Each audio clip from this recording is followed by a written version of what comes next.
So we're going to have some basic categories that I noticed that most of you guys sent your songs in and had the same basic stuff that goes into categories. I had a couple people wanted to know about things like drums and percussion. How to fit the drums in. One of my guys was talking about he couldn't get his drums to knock. That was a big thing. I know what he means because drums are very, very tough to get them in there and get them right with all the things, and especially with R&B and stuff like that. And getting the right frequency balance. Your hi-hats are sizzling and driving the beat and everything. Not sounding dull. The kick drums, the snares, claps, things like that. So I covered that, and we're gonna have a fun time observing that. One of the guys, Carlos, I'm gonna use that to go ahead and try to show how I helped him solve his problems, and I think that's going to benefit everybody real good.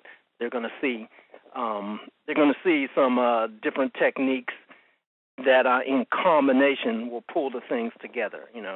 And the other thing is like bass and low end. A lot of people say my bass is out of control or my low end. So in the course of that, some of these things are going to cross-pollinate within the whole conversation here because the drums and the bass, for example, have to work together. So if I'm solving some drum problems, I may also be attacking some of the bass and low-end problems at the same time. Things like EQ and compression, especially people don't know how, EQ is pretty self-evident. You can kind of figure it out even though you may not know specifically what it is you want to do. If you turn the knobs enough, you'll find something that's kind of where you like it. But compression is a whole other animal, and most people are confused with it, and rightly so. It is something that's so subtle you can barely hear what it's doing.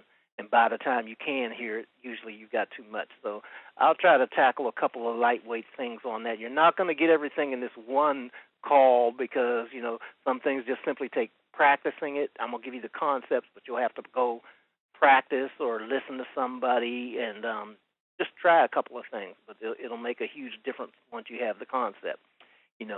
Vocal recording and mixing problems, like people run into those things, and it's one of the things that is the most asked for. How do I get my vocals to fit right in the mix?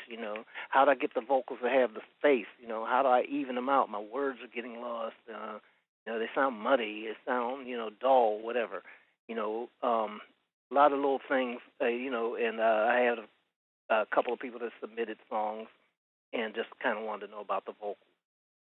And signal processing, a couple, Eddie just mentioned that, how to basically deal with getting stuff sounding right with the effects, having some space around it, ambience, and, that three-dimensional thing. A couple other people asked about that.